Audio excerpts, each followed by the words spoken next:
એવા દર્શન તમને થતા હોય અને તમે યમનાષ્ટક કે 41 પદ કરતા હો, શ્રી યમને શરણમ બોલતા હો, તો તમને યમુનાજી સાક્ષાત દર્શન આપે.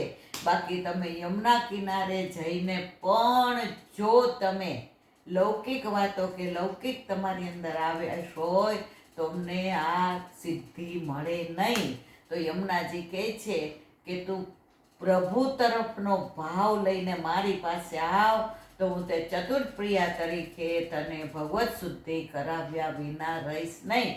પણ શરત એટલી જ છે કે તારો દેહને તું અહીંયા લાવસ, પણ તારા મનને લૌકિકમાં રાખસ. તારી દેહ, ઇન્દ્રિય, મન, અંતઃકરણ અને વિસ્મૃતિ તું સંસારની આટલું કરીને આવ તો તારી બીજી ચિંતા કરવાની જરૂર નથી. પ્રભુનો વિરહ હોય ત્યારે જેવો સર્વાત્મ ભાવ જરૂરી હોય તેવા સર્વાત્મ ભાવને સિદ્ધ કરે. સર્વાત્મ ભાવ એટલે બધામાં પ્રભુ તમને દેખાય. તમે ક્યાંય પણ જુઓ તો ઠાકોરજીના દર્શન થાય. આ વૃક્ષમાં ઠાકોરજી, વેલીમાં ઠાકોરજી, પત્રમાં ઠાકોરજી, પુષ્પમાં ઠાકોરજી, આ હિંચકામાં ઠાકોરજી, આ પલંગમાં ઠાકોરજી. તમે બધે ઠાકોરજીના દર્શન કરો તો એને સર્વાત્મ ભાવ. એનો દાખલો 84-252 આવે છે કે એક મહારાશ્રી હતા, અરે એક રાજા હતો. તો એને વૈષ્ણવને જુએ તો રાજી થાય, વૈષ્ણવ સિવાય કોઈની સામે જુએ જ નહીં. તો બધાને મસ્કરી કરવાનું મન થયું કે આને વૈષ્ણવ સિવાય કોઈ વાર્તા લાંબી છે પણ આનું ખાલી તાત્પર્ય જ કહું. તો પછી એમના દીવાનને એને મશ્કરી કરવાનું મન થયું. એટલે એક ગધેડો હતો ને એના ગળામાં કંઠી નાખી અને એની સામે મોકલો.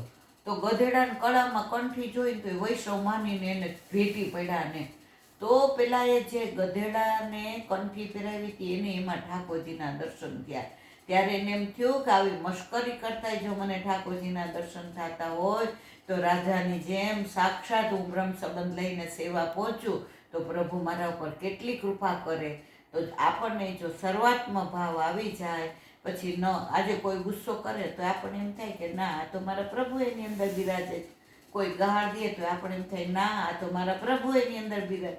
તો ક્યારેય કોઈ ઉપર દ્વેષ, ક્લેશ, પાપ, પ્રપંચ, તારી મારી લગામારી થાય નહીં.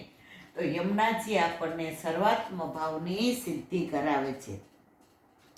ઇત્યાદિ અનેક સિદ્ધિઓ છે. તે સર્વ સિદ્ધિઓના કારણભૂત શ્રી યમુનાજી છે. મુરારી જે કૃષ્ણ તેઓના ચરણારવિંદની રજ જલથી અધિક જેમાં સ્ફુરાયમાન થાય છે.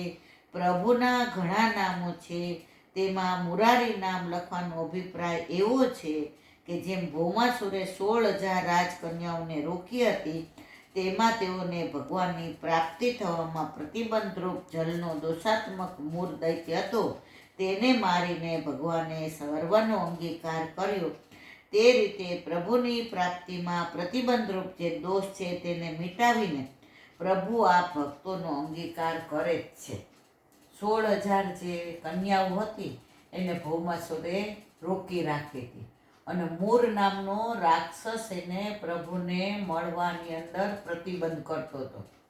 તો પછી પ્રભુનું નામ મુરારી કેમ પડ્યું?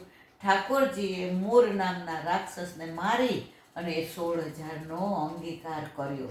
તો આપણા અંદર પણ આવા કેટલાય બધા દોષ હોય છે, એટલે આપણને એને પ્રભુને મળવામાં પ્રતિબંધ થાય છે.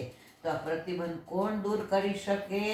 યમુનાજી સિવાય કોઈ આ પ્રતિબંધ દૂર ન કરી શકે. પ્રભુ આ મૂર નામના રાક્ષસને મારી અને આ પ્રતિબંધ દૂર કરે છે. જે એકવાર વચનામૃતમાં કહ્યું હતું કે આ મૂર નામનો રાક્ષસ માર્યો